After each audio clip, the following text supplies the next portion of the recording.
안녕하세요. 광화문급류입니다. 최근에 AI가 발달하면서 전력 수요가 크게 증가를 했고요. 또 기후변화와 함께 전력 수요량이 계속 증가하고 있는 추세이잖아요.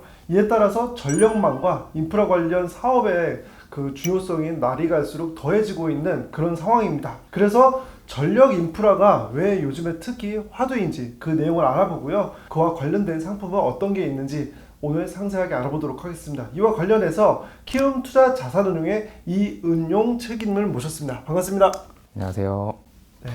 먼저 전력 인프라에 대해서 알아봐야 될 것 같은데요. 이게 무엇이고 왜 요즘에 화두가 되고 있는지 좀 설명 부탁드립니다. 네, 대표님께서 말씀하신 것처럼 최근에 전력 수요에 비해서 공급량이 상당히 모자란 상황이 지속되고 있습니다. 그렇다 보니 전력을 공급하되 에너지를 효율성 있게 공급하는 것이 상당히 중요해지고 있는 상황이고요.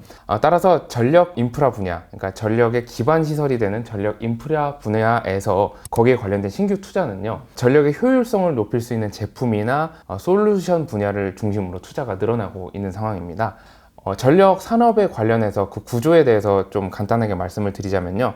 크게 전력을 생산하는 발전, 그리고 발전된 전기를 변전소로 보내는 송전, 그리고 전기를 최종 소비처에 공급하는 배전, 그리고 전기를 송전과 배전하기에 적합한 전압으로 바꿔주는 변전, 그리고 마지막으로 판매 분야, 이렇게 나눠질 수가 있습니다. 전력 인프라는 전력 산업 전반을 이루는 시설과 장치를 뜻하고요. 이 전력을 사용처에 따라서 가정이든 공장과 같은 산업체이든 이런 모든 곳에 보내줘야 하잖아요. 사람으로 치면 발전소를 심장으로 볼 수가 있고요. 심장에서 혈액을 온몸의 중요한 부분에다 이제 계속 쏴줘야 되잖아요. 이 핏줄, 그리고 이 핏줄 중에서도 특히 동맥과 같이 중요한 역할을 하는 것들이 있잖아요. 이런 것을 바로 이제 전력망, 영어로는 그리드라고 할 수가 있습니다. 전력망은 전력 인프라에서 발전 단계에서부터 시작해서 최종 소비 단계를 이어주는 연결망이고요. 시설이나 제품 단위로 보자면 송전탑이나 변전소, 변압기, 차단기, 배전기, 전선과 같은 송전, 변전, 배전 인프라가 전력망에 해당합니다. 전력의 공급을 혈액의 공급의 의미로 이렇게 풀어서 설명을 해주시니까 더 이해가 잘 되는 것 같은데요. 근데 전력 인프라에서 인프라라고 한다면 이거는 기반 시설을 의미하잖아요. 이 전력 인프라의 시작 단계인 발전소 그리고 최종 소비자 단계까지 이르는 그 과정이 바로 그리드라고 말씀 주셨고요. 네. 그러면은 왜 전력망 그리고 이 그리드라고 하는 것이 더 중요해지는 걸까요? 네, 전력망이 중요한 이유는요, 이 전력이라는 것 자체가 수요와 공급을 잘 맞춰야 하는 것이기 때문입니다. 전력은 한번 생산을 하면 한 방향으로 이렇게 흐르게 되거든요. 따라서 전기를 무조건 많이 생산을 해서 전력을 많이 이렇게 생산하고 남아 돌아서 이거를 저장을 막 해서 나중에 막대하게 쓸 수 있는 그런 개념이 아닙니다. 그래서 국가마다 전력 소비량을 상세하게 모니터링하고 관리를 하고 있는 것이고요. 전력을 생산하고 수요처까지 전달할 때 이를 효율적으로 배분할 수 있어야 되는데 이것이 전력 산업에서 혈관의 역할을 하는 전력망을 통해서 이루어지기 때문이죠. 또한 최근에 신재생 에너지, 태양광이나 풍력 발전 등이 이제 많이 이루어지고 있잖아요. 네. 여기서도 이 그리드 분야가 되게 중요해요. 예전에 전통 에너지인 석탄을 예로 들어서 설명을 드리면 좀 제가 단순화해서 설명을 드리자면요. 전력이 많이 필요하다 그러면 석탄을 많이 넣어서 많이 때우고 덜 필요하다 그러면 석탄 덜 넣어서 덜 때우면 돼요. 그런데 최근에 이제 많이 사용하고 있는 신재생 에너지 같은 경우에는 좀 이렇게 단순하게 생각을 할 수가 없거든요. 예를 들면은 풍력 발전 같은 경우에는 물론 풍력 발전소가 그 지역 자체가 바람이 많이 부는 곳으로 설치를 하겠지만 바람이 많이 불고 적게 불고 이런 거는 자연 환경에 따라서 바뀌잖아요. 불규칙하죠. 그렇죠. 불규칙하고 네. 또한 필요한 경우도 많고 소비해야 되는 양이 많을 때도 있고 적을 때도 있잖아요. 그에 따라서 맞춰서 조정을 해야 되는데 이 역할을 그리드가 해주기 때문에 그만큼 중요한 것입니다. 그래서 더 효율적으로 운용하게 가능하게 하는 그런 역할을 하겠네요. 네, 맞습니다. 그러면은 이렇게 효율적으로 전력을 배분하는 그 과정이 어떻게 보면 그리드이다 이렇게 볼 수가 있겠는데 제가 알기로는 이 IT 기술과 그리드가 접목이 되는 스마트 그리드라는 게 있다고 들었어요. 그게 무엇인가요? 네. 스마트 그리드는요, IT 기술이 발전을 하면서 IT 기술과 그리드가 융합을 한 개념인데요. 좀 더 자세히 말씀을 드리자면 IT 기술을 통해서 전력을 생산하고 송전하고 소비하는 과정을 통제하는 시스템을 말한다. 이렇게 설명드릴 수 있습니다. 스마트 그리드의 장점은 전력 사용의 효율성, 전력 공급의 안정성을 높일 수 있다는 점입니다. 그리드에 IT 기술이 도입되기 전까지는요, 전력 수요와 공급을 관리하는 게 상당히 어려웠습니다. 그런데 이제 스마트 그리드가 도입이 되면서 전력 공급자와 수요자가 쌍방으로 실시간으로 정보를 이렇게 공유를 하면서 전력이 필요한 만큼 생산하기도 하고 저장 및 분배를 할 수 있게 된 겁니다. 아까 제가 말씀드렸던 풍력 발전의 경우를 예를 들어보면요, 우리나라 여행하다 보면 사실 풍력 발전소 있는 데가 몇 군데 있거든요. 뭐 강원도나 제주도 같은데. 근데 가시다 보면은 풍력 발전소 그 바람기가 큰 게 몇 개는 돌아가고 또 몇 개는 또 멈춰져 있는 모습이거든요. 그런 걸 많이 보셨을 텐데 이게 사실 뭐 고장 난 거 아닌가 이런 생각도 할 수 있거든요. 근데 사실 뭐 고장 나서 수리를 할 수도 있겠죠. 네. 그런데 그게 아니라 이게 필요할 때는 사용하고 수요보다 더 많이 생산되지 않도록 하려면 또 꺼야 되거든요. 그래서 셧다운을 하는 경우가 있어요. 이건 마찬가지로 스마트 그리드의 한 예시라고 말씀을 드릴 수가 있습니다. 지금 전력 시장은 수요에 비해서 공급이 너무 모자란 상황입니다. 전력 생산량을 늘리는 것도 중요하지만 공급할 때 이 에너지의 효율성을 높이는 것도 매우 중요한 상황이죠. 그래서 전력 인프라 분야에서의 신규 투자는 이 전력의 효율성을 높일 수 있는 제품과 솔루션, 이 스마트 그리드 중심으로 일어나고 있습니다. 때문에 저희는 전력 산업에서도 그리드, 특히 스마트 그리드 산업의 성장성에 상당히 주목을 좀 했습니다. 근데 저 같은 사람은 그런 풍력 발전소가 돌아가는 게 바람이 많이 불면은 그냥 돌아가게 냅두는 것이 좋다라고 생각하는데 그런 것도 컨트롤을 해야지 효율적으로 그렇죠. 네. 전력을 생산할 수 있다는 거. 이거 오늘 처음 알았고요. 그러면은 이 스마트 그리드에 대해서 지금 예시를 들어주셨잖아요. 그리고 이 분야의 성장성 또한 높다라고 이렇게 말씀을 해주시고 있는데 이 전력 사업이 어찌됐건 성장성이 높다는 것은 지금 모두가 공감하고 있는 그런 부분인 것 같아요. 네. 그러면 이 좀 더 구체적으로 어느 정도의 성장성을 나타낼 것인지에 대해서 이제 설명이 필요할 것 같습니다. 네. 전력 인프라 사업은 슈퍼사이클을 맞이했다는 표현이 맞아 떨어질 것 같아요. 그만큼 업황이 좋다는 뜻인데 뭐 사례를 좀 말씀드릴게요. 첫 번째로 가장 큰 그 동력은 역시나 또 AI입니다. 이거는 사실 제가 전에 뭐 영상에서 AI 반도체나 전력 반도체에 대해서 설명을 드릴 때 말씀드린 적이 있습니다만은 AI 모델이 더 고도화될수록 더 많은 양의 데이터를 수집하고 처리를 해야 되죠. 이는 자연스럽게 에너지의 소비가 증가를 하고요. 전력량의 증가로 이어집니다. 생성형 AI인 챗GPT의 경우에는 단순하게 구글 검색을 활용할 때보다 챗GPT를 사용할 때 전력량이 10배 정도 더 증가를 하고요. 또 엔비디아의 경우 최신 AI 가속기인 블랙웰 B200은 전작인 H100에 비해서 전력 소비량이 71% 정도 증가를 했다라는 이야기가 또 있죠. 그리고 또한 AI 기술을 또 활용을 더 많이 하고 또 발전을 시키려면 데이터 센터가 필수적으로 필요를 한데요. 빅테크 기업들을 중심으로 데이터 센터 증설이 되게 활발하게 이루어지고 있습니다. 이로 인해서 2026년쯤이면 글로벌 데이터 센터의 전력 소비는 2022년에 2배가 될 것이라는 국제 에너지 기구의 전망이 또 있고요. 두 번째로 전기차와 신재생 에너지 산업이 성장하는 점도 전력 인프라 성장에 매우 긍정적입니다. 전기차 산업이 사실 이제 캐즘을 맞이한 거는 또 사실입니다. 하지만 이 분야의 성장성은 사실 거스를 수 없는 대세이기도 하거든요. 전기차가 보급되면서 충전 인프라도 대거 확충될 텐데 이는 ESS나 전력망을 비롯한 전력 산업 전반에 상당히 긍정적인 요인으로 작용을 하고요. 세 번째로 태양광이나 풍력 같은 신재생 에너지 발전이 또한 이 전력 인프라의 되게 중요한 포인트입니다. 신재생 에너지는 ESS와 전력망 투자 확대를 필연적으로 수반하기 때문입니다. 제가 앞서서 설명드린 바와 같이 신재생 에너지가 발전할수록 이 전력망을 통한 에너지를 효율적으로 관리하는 게 매우 필요하잖아요. 또 다른 측면으로 신재생 에너지와 전력망의 관계를 좀 더 말씀을 드려볼게요. 태양광이나 풍력발전소 같은 경우는 대도시와 대부분 다 떨어져 있거든요.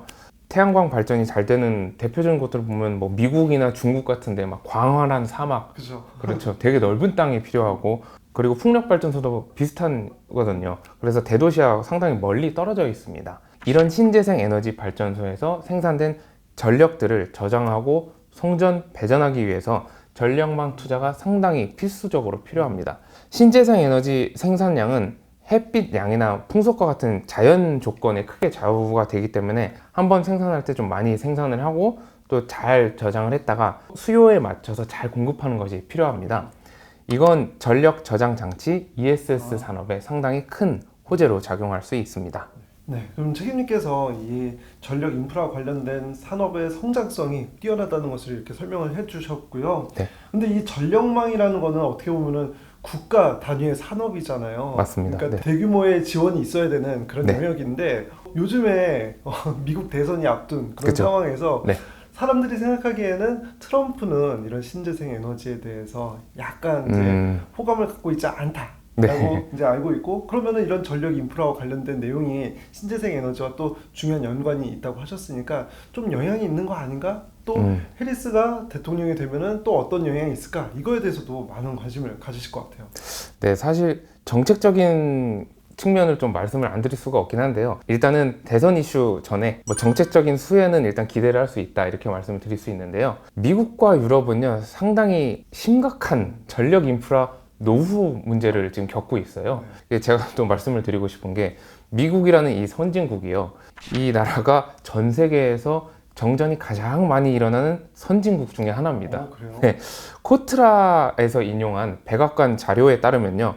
미국이 보유한 송전 인프라는 대부분 다 1950년대에서 60년대에 만들어졌고요. 그 중에 약 70% 정도는 25년 이상 노후화가 된 것으로 추정이 된다고 해요. 현대화가 상당히 시급하죠. 예. 또한 이 미국이라는 나라가 또 땅덩어리도 크고 인구 밀도가 왔다 갔다 하잖아요. 지역에 따라서. 그래서 지역 간 이런 전력망의 연결이 또 원활하지가 않아요. 미국 전력망은 크게 동부, 서부, 텍사스 이렇게 세 군데로 분절이 되어 있어요. 정말 나눠져 있는 거거든요. 끊어져 있어요. 전력망이 되게 연결이 원활하지 않아서 그만큼 그 정전이 되게 자주 일어나는 편이라고 합니다. 그런데 여기에 AI가 발전을 계속 하고 있잖아요. 그러니까 전력 수요는 계속 폭증을 하고 있어요. 이 때문에 대규모 전력망 인프라 투자는 사실 어쩔 수 없이 해야 되거든요. 그래서 이와 관련된 법과 정책들이 계속 나오고 있습니다. 대표적인 정책은 미국의 인프라 투자 및 일자리법, 줄여서 IIJA라고 하고요. 유럽 같은 경우에는 EU Action Plan for Grids가 있습니다. 네, 혀를 굴렸습니다. 네. 미국은 2050년까지 미국 그 현재 전력망의 3배로 확정을 할 계획이고요. 향후 10년간 전력망을 비롯한 인프라 개선 및 현대화에 총 1조 2천억 달러를 투자할 계획이라고 하고요. 유럽은 유럽 내 전력망 확충에 향후 10년간 5,840억 유로, 한화로 약 840조 원 정도를 투자를 하는 것이 필수적이라고 밝힌 상태고요. 그리드 기업들의 먹거리가 늘어나고 그리드 산업 투자 심리는 이에 따라서 점점 더 뜨거워지는 상황입니다. 또한 이 아까 말씀드렸던 이 대선 후보 해리스든지 뭐 트럼프든지 뭐 공화당이든지 민주당이든지 상관없이 이 전력 인프라 투자에는 상당히 우호적입니다. 인프라 투자는 내수 경제 활성화와 고용 창출에 중요한 정치적 카드로 작용하기도 하거든요. 미국 정치 지도자들의 주요 과업 중에 하나는 미국 내 제조업 부활 그리고 중산층 재건인데요. 전력 인프라 투자는 이 목표에 아주 부합하죠. 노후화된 전력 인프라 재건의 시대가 열린 가운데 AI의 발전이 이 달리는 말에 채찍질을 더하고 있고 정책적 투자까지 힘을 얻은 상황이어서 전력 인프라 산업은 큰 성장 사이클에 진입한 상황이다. 이렇게 말씀을 드릴 수 있습니다. 요약하자면은 정치적인 그 목표와 상관없이 전력 인프라 자체는 시급한 문제에 있다. 맞습니다. 있겠네요. 네. 그러면은 이런 성장 사이클에 맞춰서 키움 투자 자산 운용에서 새롭게 출시한 상품이 있다고 들었는데요. 그건 바로 코세프 글로벌 전력 그리드 인프라라고 합니다. 책임님, 이 ETF는 어떠한 상품인지 좀 설명해 주실 수 있을까요? 네. 저희 코세프 글로벌 전력 그리드 인프라 ETF는 첨단 전력 인프라 기업들에 투자하는 상품입니다. 앞서 설명드렸다시피 AI 기술의 발전, 그리고 뭐 전기차로 이제 전환되는 등 이런 것들이 전력 수요가 계속 증가하게 되는 요인이잖아요. 네. 이런 전력 수요를 감당하기 위해선 전력 인프라 산업에 투자하는 것도 굉장히 이제 불이 붙고 있고요. 그 중에서 또 AI 기술 같은 경우에는 또 전력이 있어야지 가동이 되잖아요. 그렇다 보니까 전력을 확보하는데 전력을 다해야 된다. 이런 표현이 나올 정도로 전력이 굉장히 중요합니다.